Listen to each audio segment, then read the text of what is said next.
हाय दोस्तों, आप देख रहे हैं गुरुजीत ब्लॉग्स और आज हम बात करने वाले हैं बेस्ट टॉप 10 बाइक जो लेह लद्दाख के लिए परफेक्ट हैं, मल्टीपल रोड कंडीशंस के लिए परफेक्ट हैं।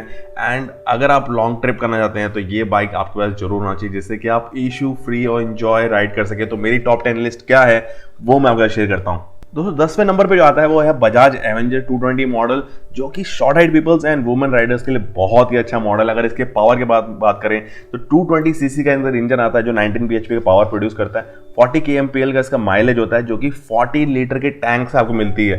एंड इसका जो वेट है वो भी बहुत हल्का होता है, 155 kg की गाड़ी होती है, जिससे कि आप इजीली इसको कंट्रोल कर सकते हैं। ABS मॉडल इसमें टोटली अवेलेबल है। इसका जो ऑन रोड प्राइस है वो 1,25,000 के आसपास आपको अपनी सिटी में मिल जाएगा। सिटिंग हाइट जो है इसकी 725 mm की होती है, जिससे कि स्मॉल हाइट पीपल्स या फिर जो वुमेन शॉर्ट हाइट होती है ना, उनके लिए बहुत ही कंफर्टेबल होता है। एंड अभी भी बहुत लोग इसको यूज़ करते हैं। जो इसका मॉडल है, जो इसका कंट्रोलिंग है ना, वो बहुत ही अच्छा ग्रिप बनता है, इसलिए मैंने इसको 10 नंबर पर रखा हुआ है। तो दोस्तों 9 नंबर पे है हीरो का एक्सपल्स 200 सीसी मॉडल। अभी आपको ये हिली एरियाज में बहुत ज़्यादा देखने को मिलेगी ये गाड़ी, बिकॉज ये मॉडल जो है रेडी टू गो मॉडल है end of road on road condition पे अच्छा ग्रिपिंग देता है। सस्पेंशन भी इवन फ्रंट बहुत ही अच्छा वर्क करता है। एंड पावर जो प्रोड्यूस कर रहा है वो 18.1 bhp का पावर प्रोड्यूस करता है। 200 सीसी का इंजन है, 154 kg की एक गाड़ी है। सिटिंग हाइट थोड़ा सा लंबे लोगों के लिए सही है, शॉर्ट लोगों के लिए मैं रिकमेंड बिल्कुल नहीं करूंगा, बिकॉज इसकी सिटिंग हाइट 823 mm का है। तो इट मीन्स आपकी अगर हाइट 5.8 5.9 है तो आप इसको इजीली राइड करते हैं, उससे कम में आपको थोड़ा प्रॉब्लम होता है। इसका जो माइलेज है वो 40 kmpl का मिल रहा है, 13 लीटर का टैंक मिल रहा है आपको। ठीक है, मतलब 40 kmpl अगर और नॉर्मल में कहा जा रहा है तो हिली एरियाज में वही आप मान के चलिए 32-35 के आसपास मैक्सिमम मिल सकता है। तो ऑन रोड प्राइस जो है इसका 1.25 lakhs का है। फ्यूल एंड कार्बोरेटर दोनों मॉडल मिलता है, थोड़ा बहुत ही चेंज है वेरिएशन में, तो इसीलिए मैंने इस मॉडल को रखा हुआ है 9 नंबर पे। तो दोस्तों 8 नंबर पे है यामाहा FZ25 एंड यामाहा का जहाँ नाम आता है वहाँ पर परफॉर्मेंस, ट्रस्ट, बिल्ड क्वालिटी, इन सब चीज़ों की बारी आती है। तो दोस्तों ये जो पावर प्रोड्यूस करता है 20.3 bhp का है, 39 kmpl के आसपास एवरेज कंपनी क्लेम करती है, बट जो एक्चुअल एवरेज है वो 35-36 के आसपास ही मिलता है। वेट थोड़ा लाइट है, 148 kg की गाड़ी पड़ जाती है। जो इसका ऑन रोड प्राइस है 1.55 lakhs के आसपास में आपको डुअल चैनल ABS के साथ मिल जाता है। एवरेज अच्छा है, टैंक कैपेसिटी थोड़ी छोटी की गई है, ये 13 लीटर्स की है, टैंक साइज के हिसाब से थोड़ा छोटा लगता है। एंड बहुत सारे छोटे छोटे ऐसे फीचर्स है ना जो इस गाड़ी को बहुत ही ज़्यादा अच्छा करते हैं। बट इसका जो सिटिंग हाइट है वो 5.6-5.7 के लिए सही है, मतलब जो सिटिंग हाइट है वो 795 mm का है। तो उससे नीचे अगर किसी का हाइट है तो थोड़ा कंट्रोलिंग में थोड़ा प्रॉब्लम होता है, लाइक पहुंचने प्रॉब्लम होता है। कुछ एक पॉइंट्स की वजह से ये 8 नंबर पे है, जैसे कि इसका ग्राउंड क्लियरेंस और सिटिंग पोजीशन पे बहुत ज़्यादा फिंगर पॉइंट किए जा रहे हैं, इसीलिए 8 नंबर पे, वरना ये पूरा इसका पोटेंशियल था कि ये हायर नंबर्स पे जा सकता था। दोस्तों 7 नंबर पे आता है KTM ड्यूक 200 प्लस मॉडल, जितने भी हैं 250, 390 मॉडल, ये सभी मॉडल जो होते हैं बहुत ज़्यादा यूज़ किए जाते हैं टूरिंग ट्रिपिंग पे। इवन लेह लद्दाख में भी आपको बहुत ज़्यादा देखने को मिलेंगे, बिकॉज इसका पावर, पिकअप, परफॉर्मेंस, फीचर, सारी चीज़ें जो हैं वो टूरिंग को मैच करता है। आप डेली राइड्स पर यूज़ कर सकते हैं, मतलब मल्टीपल रोड कंडीशंस पर राइड कर सकते हैं। ग्राउंड क्लियरेंस भी बहुत अच्छा है, सिटिंग पोजिशन भी इवन कई हद तक बहुत अच्छा है। बट जो टैंक साइज है वो थोड़ा सा कम मिला था, 10 लीटर के आसपास का वो टैंक मिलता है। माइलेज भी उतनी अच्छी नहीं है। जो 200 सीसी है वो 35 kmpl का कंपनी क्लेम करती है, बट 32 के आसपास एवरेज देती है एक्चुअल में। वही 390 जो है आपको 24-25 के आसपास ही माइलेज एवरेज देती है। वेट जो है लाइट है गाड़ी का, स्पोर्ट्स बाइक है, ऑब्वियसली लाइट होना चाहिए। तो आपको अभी प्राइसिंग के बाद बात करूँ ऑन रोड प्राइस के बारे में, तो जो 200 सीसी है वो आपको पड़ती है 190 के आसपास में, एंड जो 390 है वो आपको पड़ती है 3 लाख के आसपास में। तो आप देख सकते हैं कि प्राइस वेरिएशन बहुत ज़्यादा है, बट ये टूरिंग ट्रिपिंग के लिए 7 नंबर पे परफेक्ट प्लेस है इसका। तो 6 नंबर पे है बेनेली इंपीरियल 400 मॉडल, एंड ये एक्चुअल में डिजर्व करता है। ये न्यू मॉडल है but fully loaded and featured model है। इसका जो पावर है, जो सीसी है, इंजन है, वो 374 सीसी का है एंड 20.7 bhp का पावर प्रोड्यूस करता है। गाड़ी एक्चुअल में हैवी है, 205 किलो की, 205 kg की एक गाड़ी है। अगर इसके ऑन रोड प्राइस की बात की जाए तो 2.10 to 2.15 लाख के आसपास जो नया प्राइस, अपडेटेड प्राइस आया हुआ है 2020 का, वो प्राइस हो चुका है। एंड मल्टीपल कलर ऑप्शन में मिल रहा है, कलर तो ठीक है, बट जो एक्चुअल में जो प्रॉब्लम है दैट इज इसका जो टैंक साइज है वो बहुत ही कम है। इसका माइलेज भी उतना अच्छा नहीं मिल रहा है। आपको 32 के आसपास कंपनी क्लेम कर रही है, मैं बोल रहा हूँ कि 30 के आसपास ही एवरेज मिलने वाली है। एंड जो टैंक साइज है वो 12 का है। सिटिंग साइज जो है that is 780 and ground clearance अच्छा है, लिक्विड कूल इंजन मिल रहा है, मतलब ओवरऑल वैसे बहुत अच्छा है। बट मार्केट में सर्विस सेंटर्स अभी कम होने के चक्कर में मैं फिर भी बोलूँगा कि लेह लद्दाख साइड में थोड़ा सा प्रॉब्लम होता है, बिकॉज ये सब चीज़ें प्रो एंड कॉन्स करती हैं। सर्विस, न्यू मॉडल है, इसके मैकेनिक्स, ये सब चीज़ों की वजह से ही ये 6 प्लेस पे है। तो दोस्तों लकी 5 नंबर पे आता है जावा 42 मॉडल एंड जो स्टैंडर्ड मॉडल है जावा का। एंड ये दोनों ही मॉडल जो है actually purpose touring bike type बनाया गया है इनको। एंड इसकी सिटिंग हाइट बहुत ही ज़्यादा कंफर्टेबल है सिटिंग हाइट, बट जो लंबे लोग हैं उनके लिए थोड़ा प्रॉब्लम आता है। अगर पावर की बात की जाए तो 293 सीसी का इंजन है, 27 bhp का पावर प्रोड्यूस करता है। जो एवरेज जो कंपनी बोल रही है वो दैट इज 37.5 kmpl, बट जो एक्चुअल आता है वो 32 to 34 के आसपास ही इसका माइलेज आ रहा है। एंड गाड़ी नॉर्मल वेट है, मतलब ना हैवी है ना लाइट है, 170 kg के आसपास की ये इसका है। एंड जो ड्यूल चैनल एबीएस के साथ में जो रेट पड़ रहा है 1.90 लाख के आसपास में रेट आ रहा है। एंड सिटिंग हाइट अगेन जो मैंने बताया कि कंफर्टेबल है, जो आपको 165 mm का मिलता है, जो जिनकी हाइट 5.4 या 5.5 है वो इजीली इसको राइड कर सकते हैं। बट जो 6+ है उसको राइड करने में थोड़ा प्रॉब्लम हो रहा है।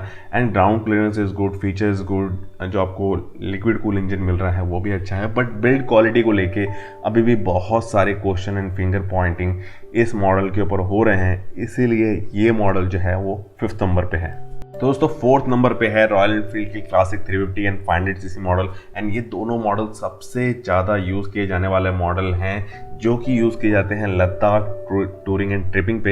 एंड ये पर्पस बाइक है। इस मॉडल का आपको सर्विस सेंटर हर एक सिटीज़ में आपको मिल ही जाएगा। मैकेनिक जो है लोकल मैकेनिक भी इसको ईजिली कर सकते हैं, इसीलिए सबसे ज़्यादा यूज़ भी किया जाता है। एंड आपको इजीली इसका जो प्राइस है, रेंटल प्राइस भी है वो 1000 रुपीज़ 1100 रुपीज़ में आपको ईजिली मिल जाती है। एंड पावरफुल बाइक है, बट थोड़े से प्रो एंड कॉन्स की वजह से ही ये पीछे जाता है। हाई एल्टीट्यूड पे थोड़ा सा इसका जो परफॉर्मेंस है वो डाउन हो जाता है ड्यू टू ऑक्सीजन लेवल। इसका जो ट्यूनिंग है, कार्बोरेट ट्यूनिंग, ये सब चीज़ें करनी पड़ती हैं। अगर पावर की बात की जाए तो 346 सीसी का इंजन होता है, 19.1 bhp का पावर प्रोड्यूस करता है। हैवी गाड़ी है, 195 kg की गाड़ी आती है। एंड प्राइसिंग रेंज की बात की जाए तो प्राइसिंग रेंज बहुत लंबा है। एक्चुअली अब 350 सीसी और 500 सीसी दोनों की बात कर रहे हैं तो 190 से स्टार्ट होता है और 2.5 लाख तक ये मॉडल के जो रेट्स हैं वो वेरी करते हैं। सिटिंग हाइट 800 mm की होती है। जो फ्यूल कैरिंग कैपेसिटी है वो आती है इसके अंदर 13.5 की। एंड जो माइलेज कही जाती है हिली एरियाज़ में अगर बात करूँ तो 30+ तो आपको ईजिली मिल ही जाता है। आप नॉर्मली राइड करो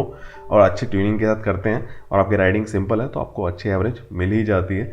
एंड और भी बहुत सारी चीज़ें हैं जो इसके अंदर है, जैसे आपको इसमें बहुत सारी एसेसरीज मिल जाती हैं जो चीप प्राइस में, सस्ते प्राइस में आपको मिल जाती हैं, जो टूरिंग के लिए बहुत ज़्यादा इंपॉर्टेंट है। इसीलिए ये जो है 4th नंबर पे हैं। तो दोस्तों तीसरे नंबर पे आता है बजाज डोमिनार 400 सीसी मॉडल।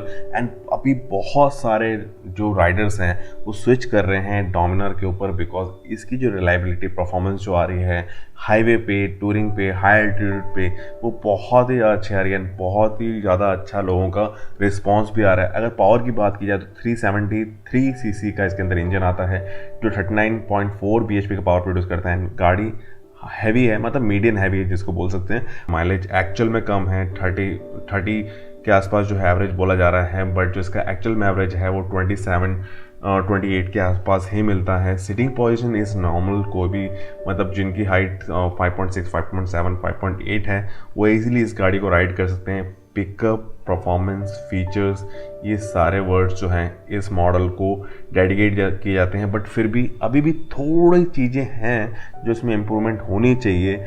इसी वजह से मैंने इस मॉडल को रखा है तीसरे पे। तो सेकंड नंबर पे है रॉयल एनफील्ड का इंटरसेप्टर 650 सीसी मॉडल। एंड ये टोटली डिजर्विंग मॉडल है बिकॉज राइडर्स को बहुत ज़्यादा पसंद आ रहा है। इसका power, pickup, performance, suspension, comfort, ये फीचर्स जो हैं वो रॉयल एनफील्ड राइडर्स को, और इसके राइडर्स दिन ब दिन बढ़ते जा रहे हैं बिकॉज ऑफ 3 लाख के अंदर में पहला ये मॉडल है जो पैरेलल टू इंजन और इतना रिफाइन इंजन जो है वो राइडर्स को दे रहा है। लेह लद्दाख के रूट्स पे बेस्ट परफॉर्मेंस दे रही है सस्पेंशन के साथ में। एंड बात की जाए अगर पावर की तो 648 सीसी का इसका इंजन है जो 47 bhp का पावर प्रोड्यूस करता है। 202 kg का इसका वेट है, वेट थोड़ा हैवी है। एंड ऑन रोड प्राइस की अगर बात की जाए तो 3 लाख से इसका मॉडल जो है वो स्टार्ट हो जाता है। एंड इसमें 3 वेरिएंट्स आते हैं, वो 10-12 हज़ार के गैप में आपको मिल जाते हैं। अगर सिटिंग हाइट की बात की जाए तो 804 mm का इसका सिटिंग हाइट है, जो कि अगर आपकी हाइट 5.7 या 5.8 है तो आप इजीली कंफर्टली इसको राइड कर सकते हैं। लंबे हैं तो राइड इजीली कर लेंगे, शॉर्ट में थोड़ा सा कंफर्ट प्रॉब्लम हो रहा है। और अगर बात की जाए कि टैंक की, तो टैंक जो है वो 13.7 लीटर्स का है, जो कि बहुत कम है। इससे ज़्यादा होना चाहिए था, क्योंकि जिस पर्पज़ से गाड़ी बनाई गई टूरिंग ट्रिपिंग के, तो उसके हिसाब से थोड़ा ज़्यादा होना चाहिए था। एंड एवरेज जो है वो 27 के आसपास आपको नॉर्मली मिल जाती है। एंड ये फुल डिजर्विंग मॉडल है सेकंड प्लेस के लिए। तो दोस्तों फर्स्ट नंबर पे आता है रॉयल एनफील्ड का हिमालयन मॉडल। एंड ये बहुत ज़्यादा पसंद किए जाने वाला मॉडल है, जो लेह लद्दाख ट्रिप पे टूरिंग पे यूज़ किया जाता है। और ये पर्पस्ड बाइक है एक्चुअल में, ये टूरिंग ट्रिपिंग एंड इसकी जो एसेसरीज होते हैं वो भी इस तरह से बनाए जाते हैं कि आपके टूरिंग ट्रिपिंग को बहुत ज़्यादा कंफर्ट दे सकें। एंड ये रेडी टू गो, मतलब किसी भी रोड कंडीशन पे आप इसको जंप करवा दीजिए, कुदा दीजिए, ये आपको पूरा खड़े उतरेगी। बीच में कुछ इश्यूज थे इसके, बट वो बहुत सारी चीज़ें जो नए मॉडल्स हैं उसमें सोल्यूशन प्रोवाइड कर दिया गया है रॉयल एनफील्ड की तरफ से। एंड ये मॉडल जो है सस्ता, अच्छा और टिकाऊ टाइप का मॉडल है, जो आपको लेह लद्दाख ट्रिप के लिए हेल्प करेगा। अगर इसके पावर की बात की जाए तो 411 सीसी का इंजन है इसके अंदर, 24.5 bhp का पावर प्रोड्यूस करता है, 182 kg का इसका वेट है। एंड जो नया मॉडल है वो 2,20,000 के आसपास में आपको ऑन रोड प्राइस मिल रहा है। सिटिंग हाइट 800 mm का है।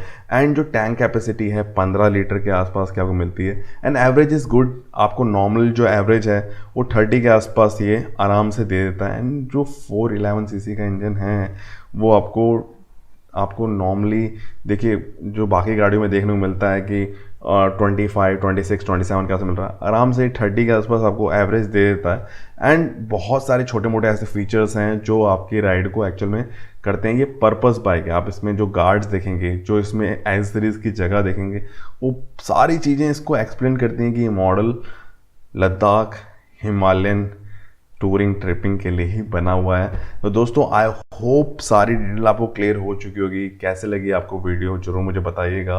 एंड आप अगर सीक्वेंस को आगे पीछे करना चाहते हैं तो जरूर कमेंट सेक्शन में बताइएगा आपका क्या बेस्ट पिकअप है, आपका कौन सा मॉडल है, कमेंट सेक्शन में जरूर बताइए, ताकि एज सजेशन जो है मुझे हेल्प कर सके। तो दोस्तों ख्याल रखिए, ध्यान रखिए और देखते रहिए गुरुजीत व्लॉग। ऐसी बहुत सारी इन्फॉर्मेटिव आपके लिए आती रहेंगी। बाय।